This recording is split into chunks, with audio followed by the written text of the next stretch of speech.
은혜로운 찬양 하나님께서 기뻐 받으실 줄로 믿습니다. 할렐루야. 추수감사주일을 맞이한 우리 사랑하는 성도들의 심령 가운데 하나님을 향한 감사가 고백되기를 원합니다.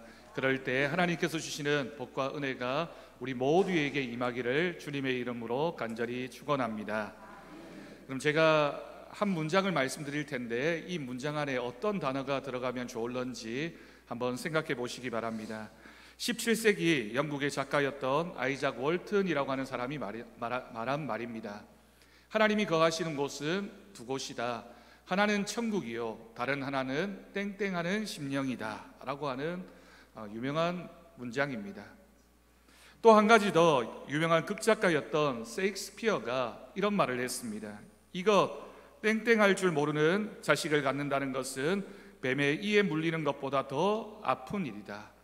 그럼 비어져 있는 이 두 곳에 들어갈 알맞은 단어가 무엇이겠습니까? 추수감사주일이니까 눈치가 조금 빠른 분은 감사겠지라고 생각하실 겁니다. 정답입니다. 감사가 있고 없는 것에 따라서 천국이 되느냐 지옥이 되느냐가 결정된다라고 하는 뜻입니다.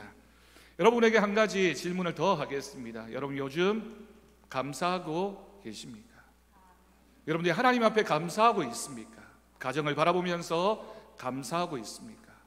또는 내가 하는 일과 또 이웃들과의 관계에서 누구를 만날 때마다 여러분 감사하고 있습니까?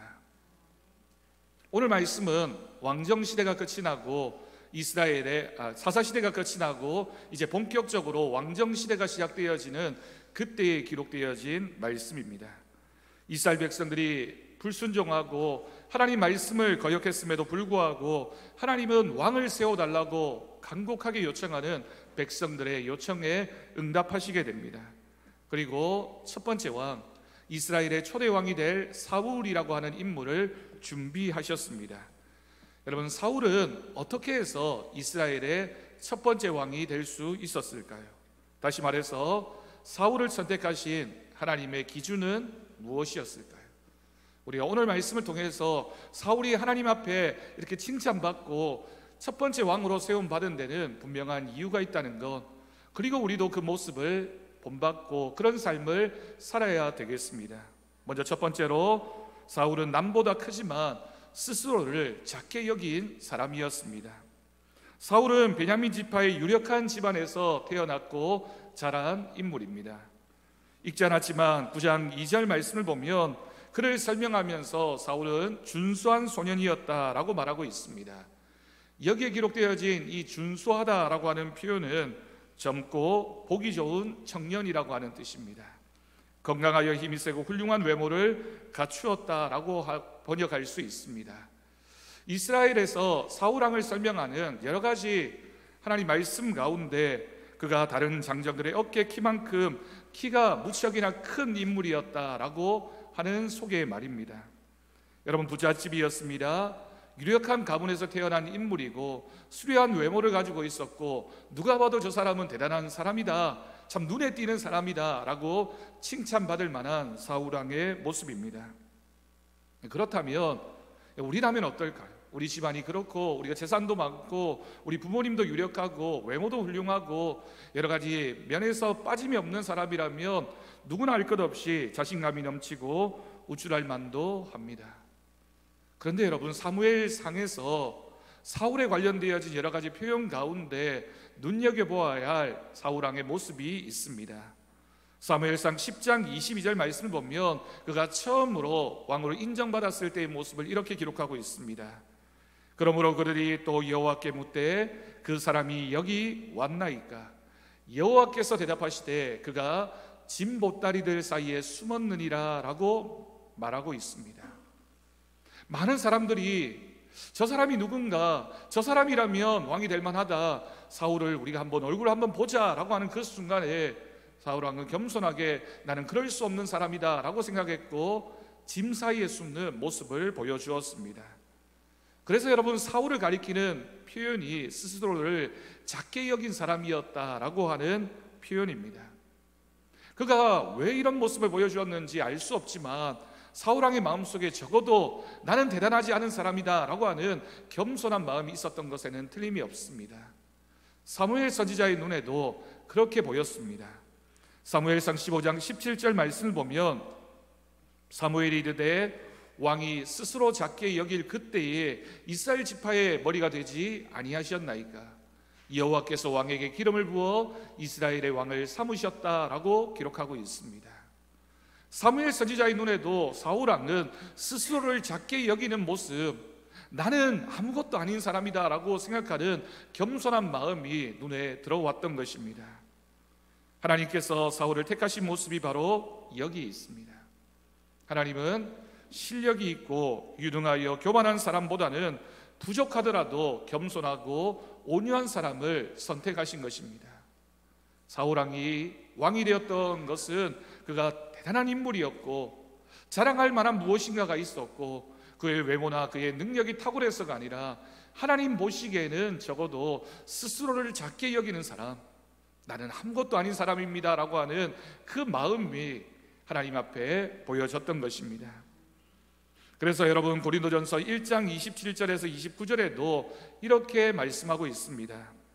하나님께서 세상의 미련한 것들을 택하사 지혜 있는 자들을 부끄럽게 하려 하시고 세상의 약한 것들을 택하사 강한 것들을 부끄럽게 하려 하시며 하나님께서 세상의 천한 것들과 멸시받는 것들과 없는 것들을 택하사 있는 것들을 폐하려 하시나니 이는 아무 육체도 하나님 앞에서 자랑하지 못하게 하려 하심이라. 아멘.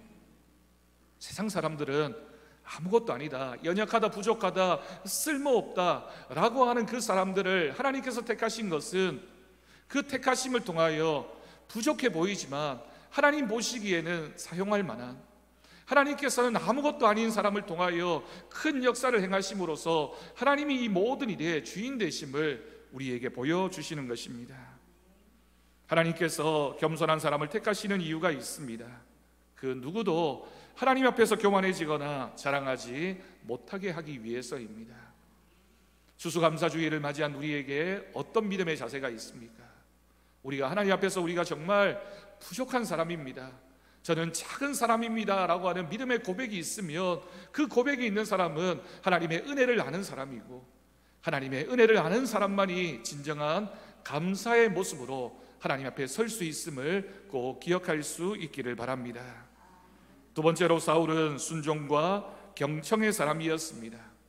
여러분, 사울이 순종의 사람이었다라는 것을 알 수 있는 것은 오늘 우리가 읽은 본문의 앞 사건을 보면 알 수 있습니다. 하루는 그의 아버지였던 기스라고 하는 사람이 암나기들을 잃어버리게 됩니다. 기스는 자신의 아들에게 그리고 사환을 데리고 가서 그 암나기를 찾아오라고 요청했습니다. 사무엘상 9장 3절과 4절 말씀을 보면 사울이 그 명령에 순종해서 에브라임 산지와 살리사 땅과 사할림 땅을 두루 다녔고 결국에는 수읍 땅까지 이르렀던 모습을 기록하고 있습니다. 특별히 4절 말씀을 보면 두루 다녔으나 찾지 못했다라고 하는 말씀이 3번이나 반복되어지고 있습니다. 두루 다녔습니다, 찾지 못했습니다 라고 하는 표현이 3번이나 반복되어졌다는 것은 사울이라고 하는 이 아들이 아버지의 말을 얼마나 귀담아 들었고 얼마나 순종하는 자세로 간절한 마음으로 그 암나귀를 찾아다녔는지를 표현하고 있는 말씀입니다. 그는 나귀를 찾기 위해서 부지런히 구석구석 살피고 다녔던 것입니다. 사울이 찾아다녔던 그 땅은 너무나 넓은 땅이었기 때문에 그 넓은 땅 가운데 잃어버린 암나귀 몇 찾는다는 것은 결코 쉬운 일이라고 할 수가 없습니다. 어쩌면 불가능에 더 가까운 일이었습니다. 그러나 사울에게는 아버지의 마음이니 내가 그 마음을 들어줘야 되겠다, 내가 그 말에 순종해야 되겠다, 들어야 되겠다라는 그런 마음이 앞섰던 것입니다. 또한 그는 자신을 걱정할 아버지의 마음도 헤아릴 줄 아는 자식이었습니다. 본문 5절 말씀을 보십시오. 그들이 숲 땅에 이른 때에 사울이 함께 가던 사환에게 이렇게 이야기합니다. 돌아가자, 내 아버지께서 암나귀 생각은 고사하고 우리를 위하여 걱정하실까 내가 두려워한다 라고 표현하고 있습니다. 사울의 마음속에 아버지가 나를 염려하고 있을 것이다, 걱정하고 있을 것이다, 내 지금 공공한 형편이 아니라 아버지의 마음을 염려하고 있는 그 아들의 모습이 기록되어져 있습니다. 또 오늘 본문에서도 나타나고 있는 것처럼 곁에 있던 사환이 우리가 선지자를 찾아갑시다라는 조언을 했을 때 이 사울은 지금 참 힘든 상황임에도 불구하고 그 사환의 말에 귀를 기울일 줄 아는 경청하는 그런 마음을 가졌던 인물이기도 합니다. 여러분, 이처럼 사울은 유능한 사람은 아니었지만 독선이나 교만한 마음이 없는 사람이었습니다. 충성과 성실을 갖추었고 남을 존중할 줄 아는, 남의 말에 귀를 잘 기울일 줄 아는 경청의 마음도 가지고 있었던 사람입니다. 여러분, 남의 마음을 잘 헤아려 주는 것, 남의 말을 잘 듣고 그 의도를 잘 파악해내는 것을 경청이라고 합니다. 여러분, 신앙인에게도 또한 우리가 행복한 삶을 살기 위해서도 이와 같은 경청의 자세가 얼마나 필요한지 모릅니다. 상대방이 어떤 마음을 품고 있는지, 어떤 생각을 하고 있는지 겸손한 자세를 가지고 그 말을 잘 들어주고 그의 말에 협력해 주는 것이 경청하는 자세라고 할 수 있습니다. 여러분, 하나님은 사람을 보실 때 외모를 보시는 것이 아니라 중심을 보십니다. 그 중심이라고 표현되어진 그 표현 속에는 그 사람이 가지고 있는 귀한 성품을 표현하고 있는 겁니다. 하나님 앞에 어떤 성품의 사람인가, 이웃들과의 관계에서도 어떤 성품을 가지고 있느냐. 하나님과 좋은 관계를 가진 사람은 이웃들과도 좋은 관계를 가질 수 있습니다. 이웃들에게 잘 경청하고 존중해 줄 줄 알고 그 사람의 말에 귀를 기울여 줄 줄 아는 그 사람이야말로 하나님의 말씀에도 순종하고 하나님 말씀도 잘 들을 수 있는 사람이다라는 사실을 기억하면서 우리도 하나님 앞에서 우리 모든 사람들과의 관계에서도 그런 삶을 살아갈 수 있어야 하겠습니다. 세 번째로, 사울은 하나님의 섭리 안에 있는 사람입니다. 여러분, 무엇보다 이 말씀이 참 중요합니다. 사울은 하나님의 섭리를 믿었던 사람입니다. 하나님이 사람을 쓰실 때에는 완벽한 계획과 정확한 시기 안에서 일하시며 한치의 오차도 범하지 않으십니다. 여러분, 우리가 그 일을 하는 것이 아닙니다. 우리는 연약하고 부족하고 우리는 죄 많은 인생이기 때문에 우리 스스로 하나님의 일을 할 수 있는 그런 사람이 아닙니다.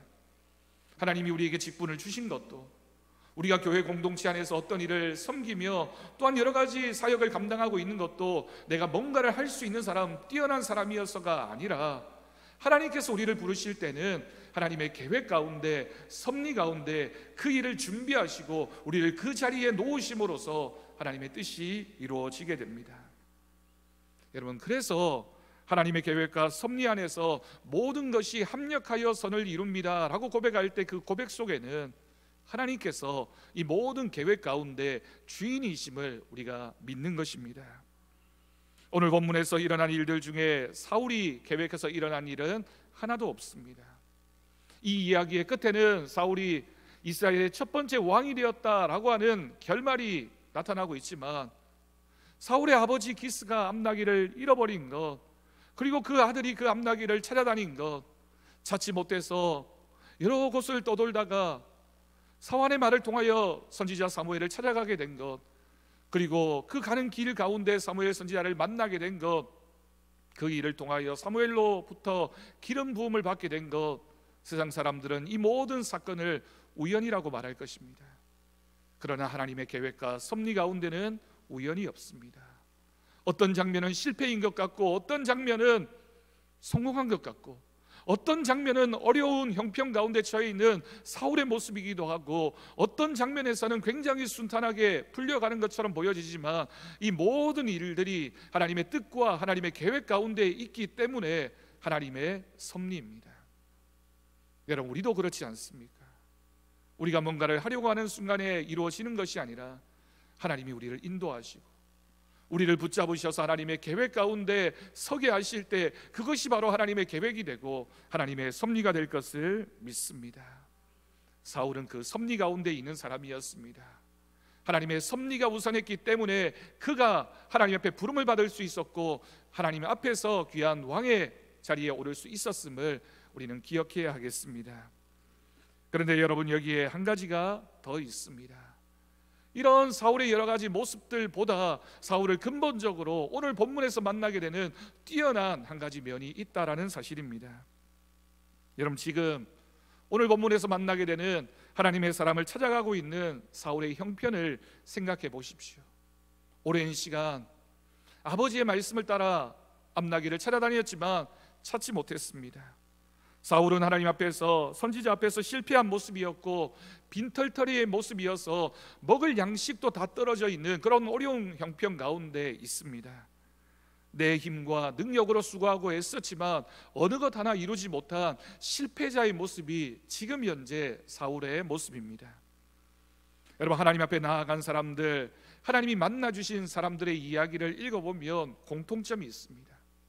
구약 성경에서도 하나님을 만난 사람들이 그랬고요, 신약 성경, 특별히 복음서에서 예수님을 찾아왔던 사람들이 동일한 모습으로 나아오게 됩니다. 하나님은 잘나고 똑똑한 사람들에게 절대 은혜를 보여주시지 않습니다. 스스로 교만해서 내가 뭔가 잘할 수 있다, 성공했다, 나는 대단한 사람이야 라고 생각하는 사람 앞에 하나님은 감동하시지 않습니다. 실패한 사람들, 병든 사람들, 때로는 환도뼈가 부러진 사람들, 가난한 사람들, 상처 입은 사람들이 그 아픔과 그 절망적인 상황을 가지고 있는 모습 그대로 하나님 앞에 나아올 때, 있는 모습 그대로 나아온 그 사람의 마음을 하나님께서 위로하여 주시고 그 사람에게 믿음을 주시는 분이신 줄로 믿습니다. 어느 집사님이 큰 상처를 받은 자기 친구에게 친구야, 교회 가자라고 권면을 했습니다. 그런데 그 친구가 이렇게 대답합니다. 마음 좀 추스르고 상황이 좀 나아지면 그때 되면 내가 교회 갈게. 여러분, 그건 전혀 틀린 말입니다. 내 형편이 나아지고 내 힘으로 잘 해결한 다음에 교회 가야지. 여러분, 그건 하나님 앞에서의 모습이 아닙니다. 하나님 앞에 나아갈 때는 내가 있는 그 자리에서 내 모습 그대로, 내가 처한 형편을 그대로 가지고 나아가는 것입니다. 실패했으면 실패한 모습 그대로, 상처받았으면 상처받은 모습 그대로, 부족하면 부족한 모습 그대로, 있는 모습 그대로 하나님 앞에 나아갈 때 하나님은 그 마음을 보시고 위로하시며 우리를 싸매시고 치료하시는 분이십니다. 사울은 지금 너무나 어려운 형편입니다. 어려운 형편이기 때문에 선지자를 찾아가게 된 겁니다. 사울이 암나기를 문제없이 찾아냈다면, 아무 문제가 없었다면 선지자를 찾지도 하나님 앞에 나아가지도 않았겠죠. 사울이 문제가 있으니까, 아픔이 있으니까, 기도할 수밖에 없으니까, 하나님의 선지자를 찾지 않으면, 하나님을 만나지 않으면 내 문제가 해결되지 않으니까 하나님 앞에 나아갔습니다. 그런데 여러분, 그런 그가 하나님 앞에 나아가며 무엇인가를 고민했고 그 마음을 전하게 됩니다. 본문 7절을 다시 봅니다. 사울이 그의 사환에게 이르되 우리가 가면, 그 사람에게 사무엘 선지자를 가리키는 거죠. 무엇을 드리겠느냐? 우리 주머니에 먹을 것이 다하였으니 하나님의 사람에게 드릴 예물이 없도다. 무엇이 있느냐? 우리가 무엇을 가지고 하나님 앞에 나아갈 수 있을까라고 찾는 모습이 지금 현재 사울의 모습입니다. 사울의 마음속에는 내가 하나님 앞에 나아갈 때, 하나님의 선지자를 만나려고 할 때 빈손으로 나아가서는 안 된다라는 생각이 있었습니다. 그런데 지금 형편 가운데는 내가 하나님 앞에 드릴 것이 없어서 그분 앞에 드릴 예물을 걱정하고 있는 것입니다. 그 순간에 곁에 있던 사환이 사울에게 이렇게 대답합니다. 8절 말씀입니다. 사환이 사울에게 다시 대답하여 이르되 보소서, 내 손에 은 한 세겔의 4분의 1이 있으니 하나님의 사람에게 드려 우리 길을 가르쳐 달라 하겠나이다. 사환이 자신이 가진 것 작은 것밖에 안 되지만 이것이라도 하나님의 사람에게 드리면 어떻겠습니까? 라고 청했던 겁니다. 여러분, 이 장면은 마치 벳세다 들녘에서 한 소년이 자기가 가진 작은 도시락 하나 제자들을 통해서 예수님한테 전하면서 이것이 있지만 이것으로 뭘 할 수 있겠습니까? 보리떡 5개와 물고기 2마리를 떠올리게 하는 그런 장면이라고 할 수 있습니다. 여러분, 이 상황을 다시 한번 정리해 봅니다. 사울은 지금 소중한 암나기들을 잃어버리고 잃은 그것을 찾으려고 백방으로 뛰어다녔지만 찾을 수가 없었고 실패했습니다. 그 과정에서 가지고 있던 모든 것들을 다 소비하게 되고 심지어는 먹을 것이 없어서 굶주려서 다시 돌아갈 수 있을까를 염려해야 하는 그런 상황이 됩니다. 이런 상황에서 하나님 옆에 나아갈 때, 선지자를 찾으러 갈 때 사울은 그럼에도 불구하고 내가 하나님 옆에 그래도 감사해야지, 뭔가를 하나님 앞에 드려야지 그냥 가서는 안 되지라는 생각으로 뭔가를 찾고 있는 겁니다. 사울은 사원의 것을 빌리면서까지 정성껏 예물을 준비했고 하나님의 사람 앞으로 나아갔습니다. 여러분, 이 장면에서 사원이 사울에게 건넸던 이 작은 것이 어떤 가치가 있는 것인지 아십니까? 한 세겔은 지금의 도량형으로 계산을 하면 11.42g 정도 된다고 합니다. 근데 거기서도 4분의 1 세겔입니다. 4분의 1 세겔이면 2.9g입니다. 여기서 은은 동전이 아니라 그 당시에는 동전 외에도 은 조그만 덩어리를 가지고 다니면서 여비를 사용했기 때문에 이것은 그저 작은 은 한 덩어리에 불과한 것입니다. 요즘 은 시세가 3.75g에 4,380원쯤 한다고 합니다. 지금 사울이 준비한 예물 2.9g은 지금의 돈으로 하면 3,400원 정도 채 되지 않는 작은 금액입니다. 얼마 되지 않은 값으로 치기에는 그게 무슨 예물이 될까?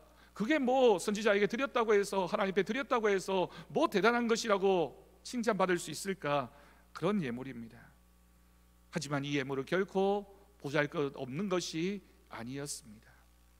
이런 비슷한 말씀이 신약 성경에도 나옵니다. 누가복음 21장 4절 말씀을 보면 가난한 과부가 예배드리러 나오면서 자기가 가진 2렙돈을 하나님 앞에 드리는 장면을 기록하고 있습니다.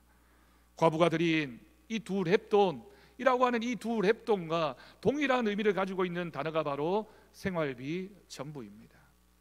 이 과부는 자신의 생활비 전부 2렙돈을 하나님께 드렸습니다. 예수님 당시의 로마의 화폐 가운데 가장 작은 가치를 가진 것이 렙돈입니다. 1.7g 정도의 구리 동전입니다. 한 렙돈은 한 드라크마의 128분의 1의 가치가 있었다고 합니다. 한 드라크마가 노동자 하루 품삯, 지금 그냥 단순하게 계산해서 10만 원 정도로 생각한다면 10만 원의 128분의 1입니다. 그러면 이 과부는 1,000원 정도 되는 한 렙돈, 2렙돈이니 2,000원 정도의 헌금을 드렸다라고 할 수 있습니다. 어떤 사람은 10만 원도 하고 100만 원도 하고 1,000만 원도 하는데 이 과부는 2,000원 정도의 헌금을 했던 겁니다. 그러니 가지고 있는 사람 부자들의 눈에는 저 과부가 2렙돈 드리는 거 저게 무슨 도움이 되겠느냐, 아무것도 아니다 라고 하는 눈으로 쳐다봤던 것이죠. 그런데 여러분, 이 2렙돈이 무엇이었다고요? 생활비 전부였습니다. 사울왕도 마찬가지입니다. 생활비 전부라는 것은 자신에게 가장 소중한 것, 가장 필요한 것을 드렸다는 것입니다. 사울도 지금 나도 먹을 것이 없고 나도 줄이고 있고 나도 힘든 상황인데 빌리면서까지 하나님의 선지자를 만나러 가면서 하나님께 드렸던 이 감사의 내용이 작은 것이지만 거기에 감사의 마음, 하나님을 찾고 하나님을 만나려고 하는 그의 준비되어진 감사가 있었던 것입니다. 그 결과 어떤 일이 일어나게 됩니까? 그렇게 잃어버려서 애타게 찾고 있었던 그 소중한 암나귀를 도로 찾을 수 있었습니다. 그랬을 뿐만이 아니라 이후에는 사울이 왕이 되어지는데 결정적인 계기가 되었던 그 사건이, 출발점이 바로 오늘 본문에 기록되어진 이 모습입니다. 사무엘상 10장 1절 말씀을 보면 이에 사무엘이 기름병을 가져다가 사울의 머리에 붓고 입맞추며 이르되 여호와께서 내게 기름을 부으사 그의 기업의 지도자로 삼지 아니하셨느냐. 오늘 우리가 9장 말씀을 읽었는데 바로 이어지는 10장 1절 말씀에서 이렇게 바로 직접적으로 사울이 왕이 되어지는 결과가 나타났습니다. 그럼 과부의 2렙돈과 사울 왕이 드린 은 한 세겔 4분의 1은 무엇일까요? 겉으로 보기에는 몇 천 원 정도의 작은 것이라고 할 수 있지만 거기에는 감사하는 마음, 하나님의 은혜를 생각하는 마음, 내가 하나님 앞에 드려야지, 하나님 앞에 감사해야지, 그 마음이 있었기 때문에 거기에 전부가 담겨져 있는 줄로 믿습니다. 준비된 감사입니다. 여러분, 감사에는 2가지 종류의 감사가 있다고 합니다. 첫 번째는 나중 감사입니다. 이건 우리가 다 잘 알고 있는 감사입니다. 하나님이 나에게 이런 많은 은혜를 주셨으니까, 한 달 동안 나를 먹여주셨으니까, 1년 동안 잘 살게 해주셨으니까 하나님 너무 감사합니다. 내가 열심히 노력했더니 이렇게 결실을 주셨고 좋은 결과가 주어져서 감사합니다. 여러분, 누구나 할 수 있는 감사입니다. 그런데 안타깝게도 많은 사람들이 당연히 해야 될 이 감사도 하지 않는 모습을 우리는 볼 수 있습니다. 누가복음 17장 17절 말씀 보면 예수님 앞에 나병 치유를 받았던 10명의 그 나병 환자 중에 9은 어디 가고 한 사람만 찾아와서 예수님 앞에 감사하다고 고백하는 장면을 읽을 수 있습니다.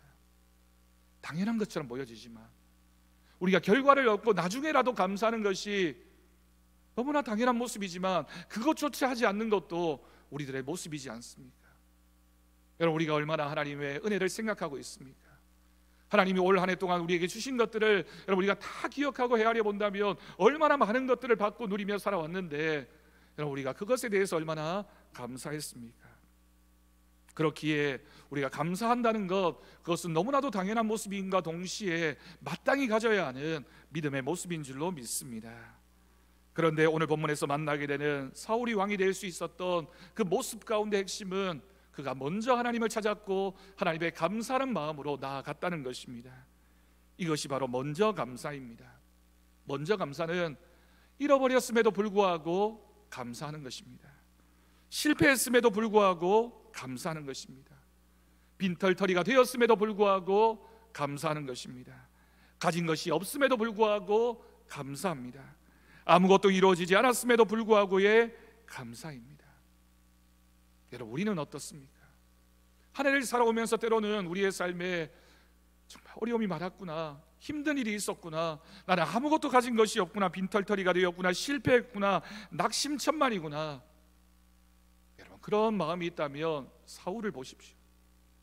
내가 실패했지만 하나님 앞에 나아갈 때는 감사하는 마음으로 나아가야 되겠다. 내가 아무것도 없을지라도 그래도 하나님 앞에 감사해야지. 그것이 사울의 모습입니다. 여러분, 이 감사가 기적을 창조한 줄로 믿습니다. 우리의 삶에서도 하나님의 기적이 일어나려면 여러분 감사하십시오. 먼저 감사하십시오. 하나님께서 큰 은혜를 베풀어 주실 것입니다. 오늘도 이 예배 자리에 나올 때 여러분 어떤 감사의 마음으로 나오셨습니까? 올 한 해는 작년에 비교해서 이것밖에 라고 생각하는 마음이었다면 아닙니다. 여러분, 우리가 매일매일 하루하루를 살아가는 것도 얼마나 감사이고 하나님이 우리와 함께 하심을 믿는 그 믿음이 있다면 어떤 상황에서도 하나님을 찾고 먼저 감사하는 믿음이 될 줄로 믿습니다. 하나님은 감사하는 사람을 결코 외면하지 않으십니다. 당장의 문제만이 아니라 이후에 벌어질 모든 일들도 하나님의 뜻과 하나님의 섭리와 계획 가운데 이루어지게 되는 은혜가 있을 줄로 믿습니다. 감사는 하나님을 믿음의 눈으로 바라보는 우리의 표현입니다. 여러분, 나에게 믿음이 있느냐는 내 입술 가운데 감사가 있느냐라고 하는 말과 동일한 표현입니다. 여러분, 가정에서도 가족들과 함께 할 때 많이 감사하십시오. 이웃들을 만날 때, 우리가 식사를 할 때, 대화를 할 때 어떤 상황 가운데서도 감사가 많아지게 되면 하나님이 그 감사의 말을 들으실 것입니다. 그 감사는 다 하나님을 향한 것이기 때문입니다. 하나님, 저에게 일용할 양식을 주셔서 감사합니다. 내가 병들고 힘들고 지쳐있는 상황이지만 그래도 믿음 지키게 하셔서 감사합니다. 하나님, 제가 하나님 부르시는 그날까지 하나님 붙잡고 믿음으로 살아가게 해주셔서 감사합니다. 하나님의 때를 믿고 하나님의 섭리를 믿는 사람, 하나님은 항상 좋으신 분이심을 믿고 하나님의 감사함으로 나아가는 그 사람에게 하나님이 주시는 복과 은혜가 있을 줄로 믿습니다. 추수감사주의를 지나면서 여러분 꼭 오늘 하루라도, 아니 이번 한 주간이라도 하나님 앞에 대답하십시오. 너는 무엇을 감사하고 있느냐? 우리는 어떤 감사로 하나님 앞에 나아가고 있는지 고백하면서 감사가 넘치는 믿음의 삶을 살아가는 우리 모두가 되기를 주님의 이름으로 간절히 축원합니다. 기도하겠습니다. 하나님 아버지, 감사합니다. 우리의 삶에 하나님을 향한 진정한 감사가 있게 하여 주옵소서. 하나님, 받은 것에 대해서도 감사하게 하시고 주실 것에 대해서도 감사하게 하시며 지금 이 순간 하나님이 나와 함께 하심을 믿고 항상 감사가 끊이지 않는 우리들의 삶이 되게 하여 주옵소서. 감사가 믿음입니다. 은혜가 감사입니다. 하나님, 우리의 모든 삶이 하나님을 향한 감사의 고백으로 넘쳐나게 하여 주옵소서. 감사드리옵고 예수님의 이름으로 기도드립니다. 아멘. 우리 감사 찬송 591장